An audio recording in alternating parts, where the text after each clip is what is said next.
سواری یەکێک لەو خانوانەیە هەرچەند ئێستا ژیانی بۆی گەڕاوەتەوە. جامەکان بێژگە لە دیوارەمانە بەس جامەکان 45 ڕقم لێ.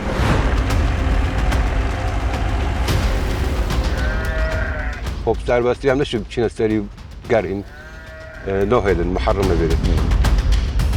چەکدارت پەکەکە دوێ مانتیقی هەر نەماینە. بله. ژوار چی یعنی خەڵکێمە نایەت؟ حتی 3 ساعت 4 طیارات لیتا. وقف للدرينا هم يجي فرار.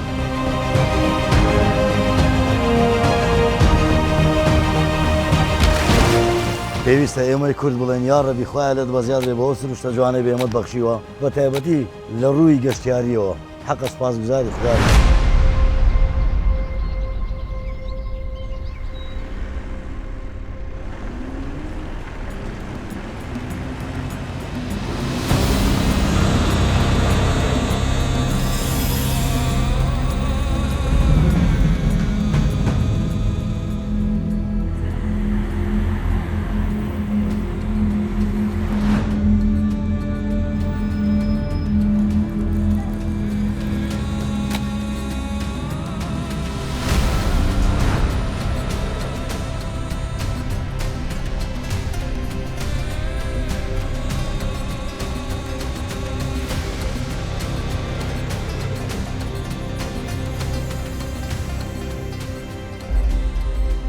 بینەرانی قەدرگرانی کوردستان 24 کاتتان باش.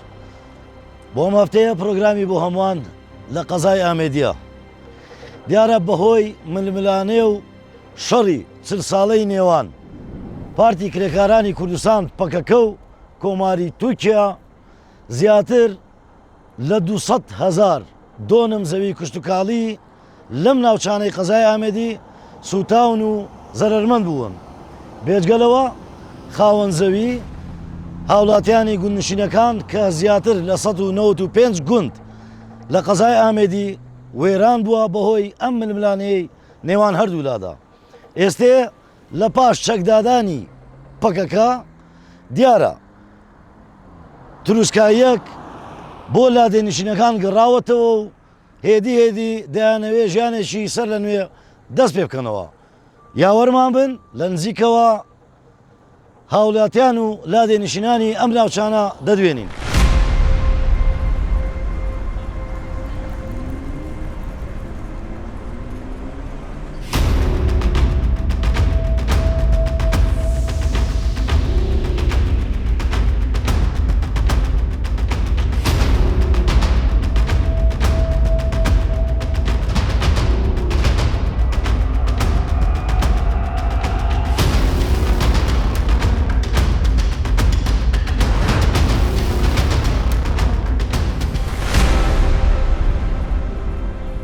کاگواشین سپاس بۆ میواندارەتی سپاس بۆ ئامادەبوونت.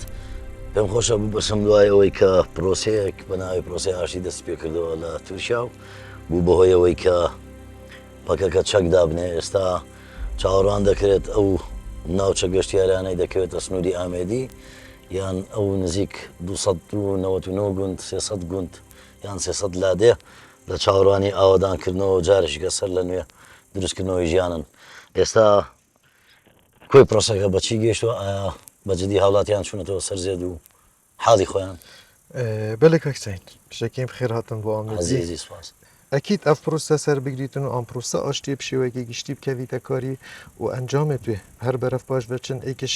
سوتمەندە سەرەکی دە خەلکە قەزا ئامێدیە بێتن و بڕاستی ئەوی خەلکی چ گوناخۆ نەبووە هەبتنێل سەر گوندت خوبوونە و ئەف ململانەیە کەتیەت نافخەکە هەرێما کوردستانێدا. ئەمە بیستمانە تاوەکو ئێستا چەند ناوچەیەک هەن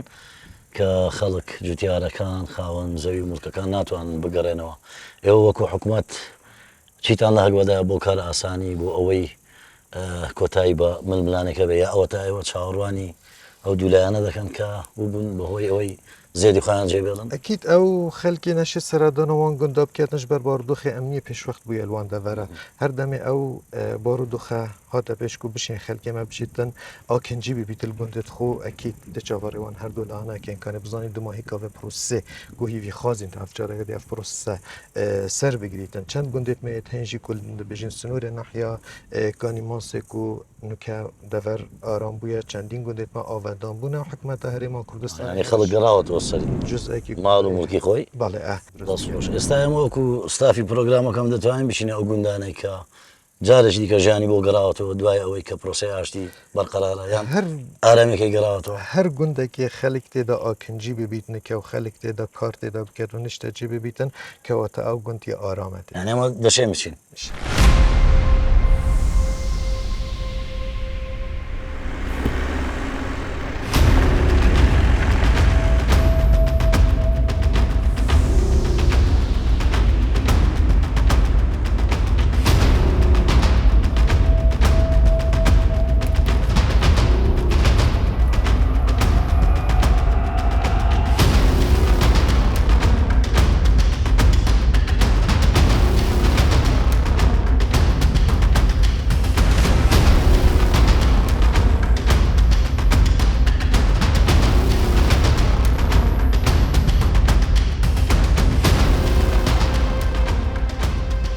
قوتابخانەیە ئەسەرە مێژوەکەی زۆر دوور و درێژە پێم خۆشە لە ڕووی مێژویەوە بۆم باس بکەی پاشان باسی وەشم بۆ بکەی کە بڕیار وایە لە کاتەکەی بڵین لە چەند هەفتەی داهاتوو لەوانەیە دوو هەفتەی داهاتوو دەست بە نۆژەنکردنەوەی بکرێت خوشبختانە پاریکاریە قونسڵخانە وڵاتی ئەمریکا و دەرگای ئامێدێک و پێشوەخت ئەم لێ بووین هاتە نیژەنکردن دومایی کات نوکەب هەفکاری گەل قونسڵخانە وڵاتی فرانسا و ڕێکخرا و ئەسپێرتی فرانس و 6 جیهندین شینواری و ئێکشوانە قوتابخانە قوبەهانە دهێنە نیژەنکردن پێش دو هەفتەیەژی شێن بێژین پرزنتیشنێکت گەل هاوڵاتین ئامێدیە ڕنج نەخارێک و چاوانیە نیژەنکردنەوەن دێ چاوە دەست پێ کرد و دیکەنگی ئەف نیژەنکردنە بدوماهی هێتن ئەس باوەڕکەم دوان دو هەفتەیەت بهێت دابانە هەیە خودێ دەبینن هیواین وێرەدا تێتێک تەمەنی ئێرە چەندە زیاترش نە قڕنایە چەند نە قڕن 9 سەدە بەڵێ 9 سەدەی ئێرە هەیە بەڵێ اینجا ئەوە نوژەن بکرێتەوە بە دڵنیاییەوە سیمایەکی دیکە بە ئامێدی دەبەخشێتەوە أكيد أف قطابخانة إيكش قطابخانة مجوية يعني بشين بيجينكو درتشين في قطابخانة صالن بيش دا كل زانكو أزهر هاتنا وارجرتن ونافو دنجي كخول سرانسري بيجين هريما كردستان وعراق هبويا كو إيكش نافندت خاندن بويا كو تنهاجي مخطوطات تبي موجودا الكتابخانة كشتي البغداد وچندين درتشين في قطابخانة جي كو بيجين زاناين باشت آيني بونه هر وصا زانی استید فلکی لطاتی خواندن طب لطات خواندن چون بله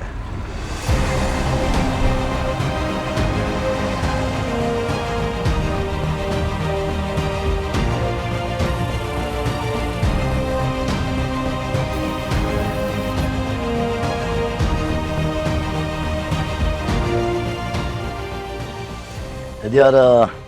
پاش هێوەربوونەوەی دۆخەکە لەم گوندە کە گوندی هەرورە ئێرە ئەو شوێنەیە کە پێشووتر دیارە لەو دەوروبەرە 21 خانوو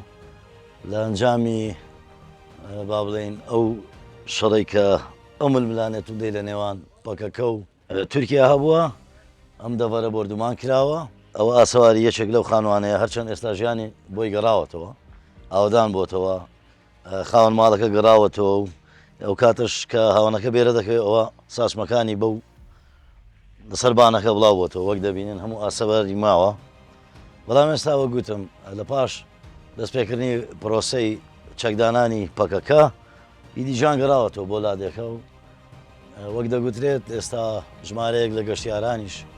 لە پشووی کۆتایی پشووی هەفتەکاندا دێنە ئەم ناو گەشتیاریانە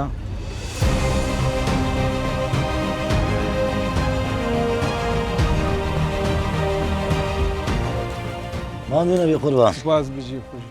بینیم خەریکی کار بووی خەریکی والله خەریکی ویستم وتیان خەریکی ئاوادانکردنەوەی ماڵەکەی خۆی پێم خۆشە پێم بڵێ بزانم چەند جار لێرە تۆ باران کراوە والله زۆر جار تۆ باران کراوە تۆ چەند جار زەرمەند بووی لێرە من 4 جار 4 جار جارێت لەو بانە کەوت ئەو شوشان هەموو شتاند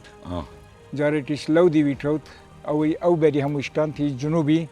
جارێکیش لەو دیو لەناو ڕێزەکان تەقێەوە ئەو بەری ڕۆژهەلاتی شکاند و 14 میلیمێکیش لەو سەری هات لەو پەنجەرەکە ئەویشیان لە هەر چوار لاوە پەنجەرەکانم هەمووی تشکن ئێستا خێریی ئاودانکردنەوەی ئێرە ئەوە تەوا بووە علاقەی بە وزارە ڕەوان نییە ئێرە حدەکە درستکەم بوو ئەو مهم سەرنوێ ئاودانی دەکەیتەوە ئیتر بەس جامەکان بێژگە لە دیوارڕۆمانە بەس جامەکان 45 وەرقم لێدا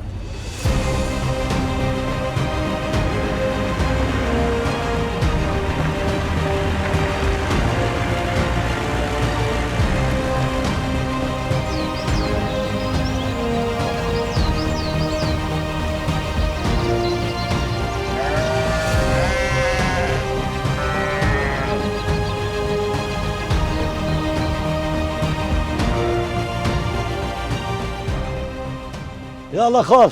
ماني نبي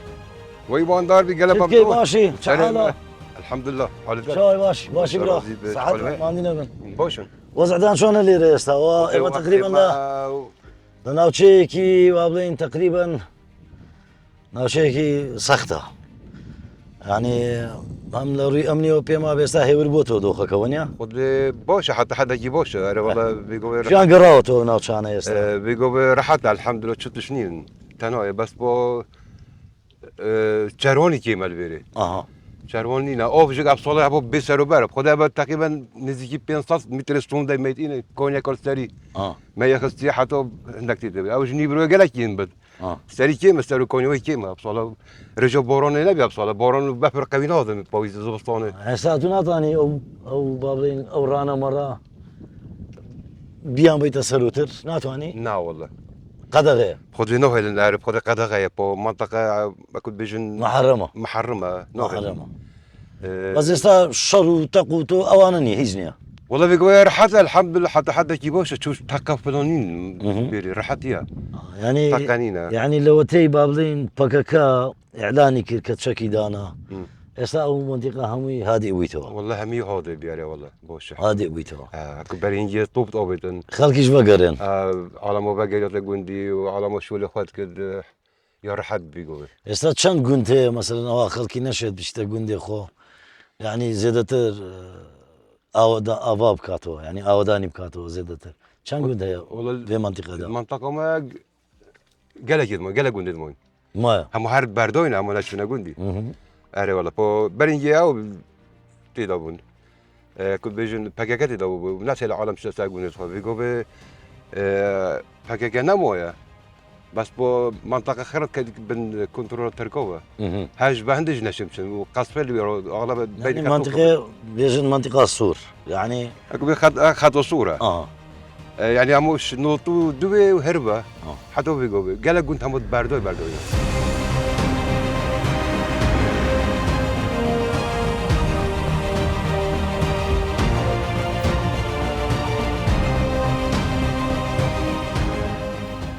سيدا واحد افضل تباش من بيستم قتيان بيشتر او مش هنگوانا لشاخ دادنا لتشيا دادنا استا ناتواني هنا تو مال بو هو كاركي چه سبب چه هو کاری توی بو گلک تشتا وزورنه وش بر وی وسع امنیش بر شراج بر وی نخوشیه انیم نشه که بری نو که اف میشه مد برن سری مد برن زوزانا نل بیری بید یعنی وی گاوی ام مجبورین ام نشین نجدر و خودم بکین مید اینا نهاوه توی بین نو عائله داد مال داست خودم که بس مجبورم تو هاوکات هەنگیش بە خێو دەکەیت کاری جوتیاریش دەکەیت بۆیە پێم خۆشە بەیە کۆ بچینە سەر ئەو ڕووبارەی کە لە خوارەوەیە یان ئەو پارچە زەویە کوشتتوکالیانەی کە پێم وابێت لەو ڕۆژەوە تۆزێک کێشەتانەیە با بێکەوە سەردانێکی ئێش بکەین لێوە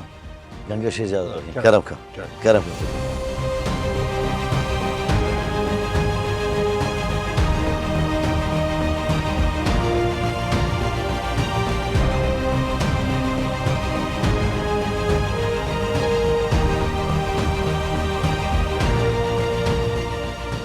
ئێمام واحد ئێستا ئێمە لەسەر ناوچەیەکی کشتتوکاڵین بۆم باسکە ئێرە بۆ کشتتوکاڵی لێ ناکرێ بۆ ناتوان کشتتوکاڵ بکەن خۆ ئێستا دەگوترێت دۆخەکە هێور بوویتەوە یعنی تەق و شەڕ و ئاژاوە و ناخۆشی نەماوە بۆچی نان ئاودانی بکەنەوە زەویانە خودی دیسا ویگاویجی یعنی خلکک نه ایمنه یعنی نه باوری نینه یعنی تأمین نبیه واسا کو شبکی واسا خلکک به زراعت بکت آقار همیه چول کری هما ناچن ناکن اما وقتی که ویری همید کرد برنج مثلا کرد زراعت آوا های بس خیلی نشه درکبت اما چند ساله که یعنی نشن خوش خانی درکبت باز حیوانات آنها حتی ویری تزدتری نشه بین یعنی هکدی ساویگا ویجی یعنی ریپی بیت دانه و واسه امنی راحت ببت احتمال افدر همی دی نشین کنه برنجی فلاحت دی تکرینه یعنی همی تج دی تکرینه خلکی چه بس استا بيجن شقدارت بكاكي في منطقة هرنا ماينا بله اجبار شي يعني خلق منات خود راست چک داید پکیل ویری نمانه بس مانه او همین ربعی ترکانن یعنی ما باوری نینه یعنی هم نزیک ببین بچین یه هنداوا ما هم نشین درکبی بيجن ترك هاي في منطقة ترك بوچي ده هات فيرا سبب چه بون Türk sebabat ki pakeke bes ne pakeke ya. Pakekel biri ne bir Türk daha iyi. Av hecata pakeke diyorum ben medvetten pakekin ne helin der bir hiç veri. Haka sala avul hatim pakekel veri bir ha ve çala hiç gündiye babi. ليرة ولا ولاد يا Ara kohe hem beni hepsi kore veri kunakil veri bir hındaka veri heşar da. Onu vahizan her haftiye se soğuk çarp dayar letta. وقف للدرين ما هم يجي فرون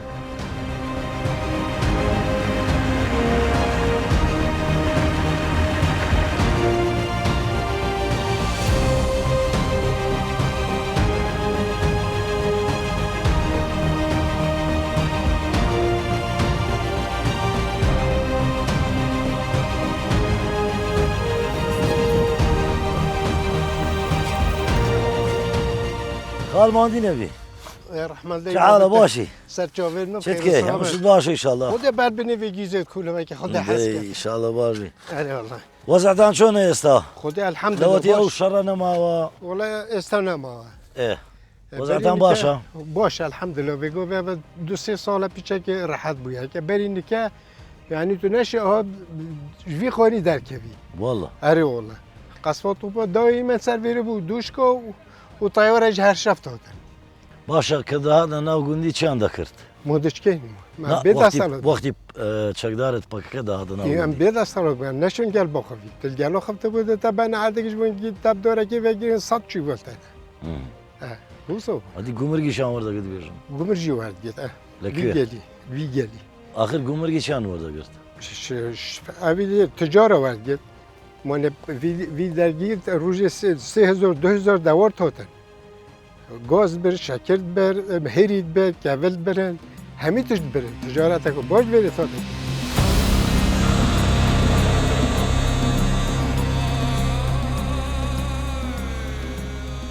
صح كو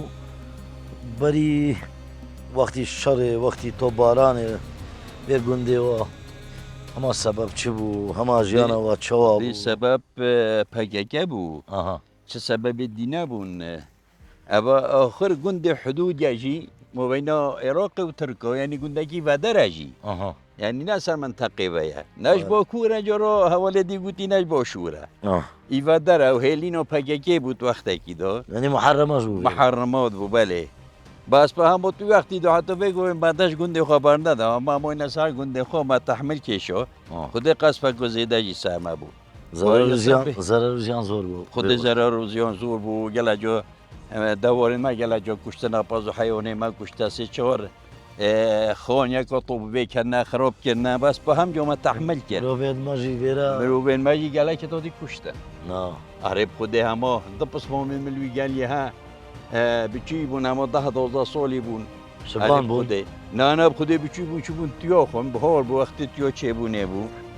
پگه گلی بون حکمت جینو جنزو چوا دیته بون حکمت و ترکا تو باران کردن دو سرویت تیا کشتن ایجی برین دار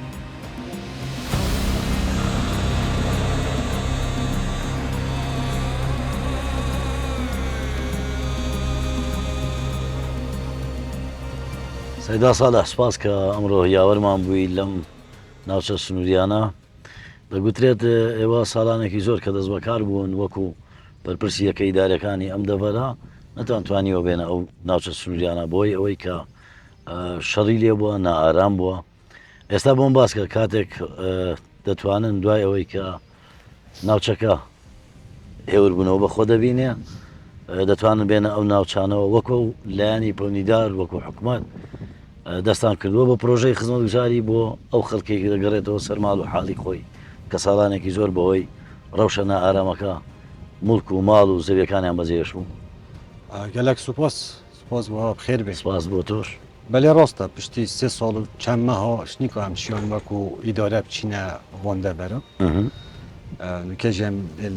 سەر سنووری باڵێ بێرێ گوندێ بێدە هەیە و ئەمەش گوندێ وورەتی هەر ئەف ساڵەمەوە دەست جێبەجێکردنەوە gelek پرۆژەکی ئیلڤۆن سنوور وەکی چی ما ڕێکا گوندێ سەرە ئورە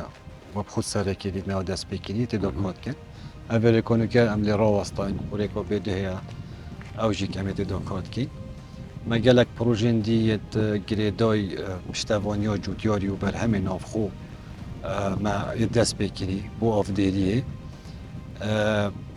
projeyt me heme cûr bûn projeyt kehrepê têda bûn yê ronakî têda bûn min zane karê kompanya ferqeş karê hikûmetê xoşhalî ve ev rûnûke em ê li vêrê dê tora peywendiyê bû 4-5 gundên me çareser bît her ev rûnûkê serkar dikin supasiya wa jî dikin supasiya hemî kamî her kesekî horî kar dikin ku di ew 4-5 gunde bê hêla peywendiye qurtal bin ev gundê dî jî plan da me rêka rêveberiyet xwe rêka qaymeqamiyê û parêzgehê gel rêveberiyet me ev peywendî da em ê li ser xetîn ku em şên ev gundêt may jî hêlêt peywendiyê bibeyne her bo zanîn Sunûrê Nahiya Kanî Masê bahraptirî gundan ke hêla internetê û fayber lê heye bes ev gundê dî evêt ku berîn ke ji ber wezî emnî em neşiya xizmetguzariya beynê ew yêt may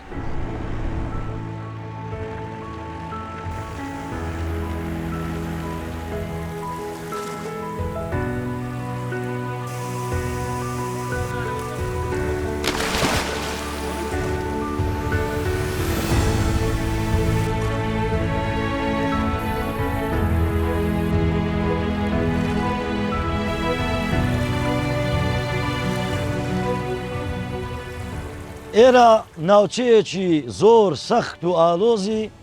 گەشتیاریە لە قەزای ئامێدی دیارە ململانەی 40 ساڵەی نێوان تورکیا و پەکەکە ناوەکەشی گۆڕیوە ئەوانەی خەڵکی ئەم ناوچەیان دەڵێن ڕوویەشین بەڵام ناوەکەی گۆڕدراوە بەهۆی ململانەکانەوە بۆ ئاڤاشین لەبیرتان نەچێ گەشتیاران ناوچەیەکی زۆر سەختە ئەگەر بتانەوێ بێن بۆ ئێرە بەڕاستی بەڕێیەکی سەخت و دژواردا دێنێرە دەمێ باز لەوە بکەم پێشووتر پێش چەکدانانی پەکەکە دیارە ئێرە بردومان کراوە پێشووتر فڕۆکەی جەنجی بردومانی کردووە چەندین هاوڵاتی لێرە بوونەتە قوربانی هەروەها چەکدارانی پەکەکە بوونەتە قوربانی بەڵام ئێستا لە پاش دانانی چەکی پەکەکە گەشتیاران ڕوویان تێکردووە و وەک دەبینن خەڵکی دێن بۆ گەشت و سەیران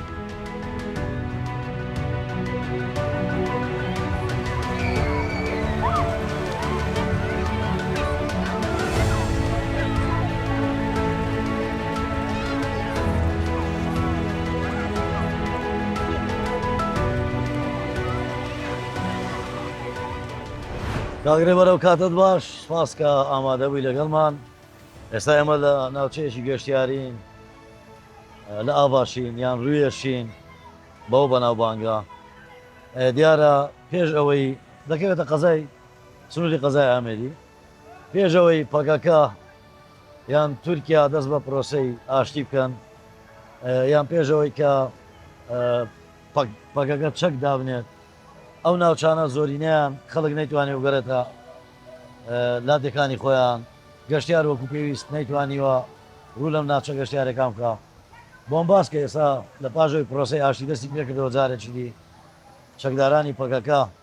چەکیان دانا ئێستا سنوورە گەشتیارەکانتان چۆنە سنوورە نەحیا دەرە ممکن 57 گوند بکەن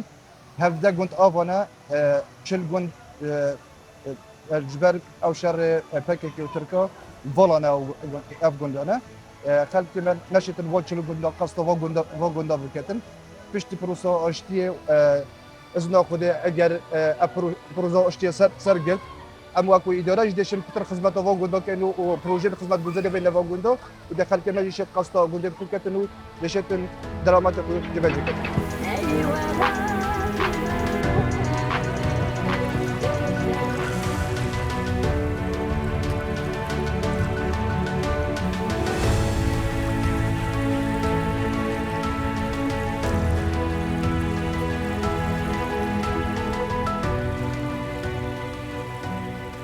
لە کۆتایی پرۆگرامی ئەم هەفتەی بۆ هەمووان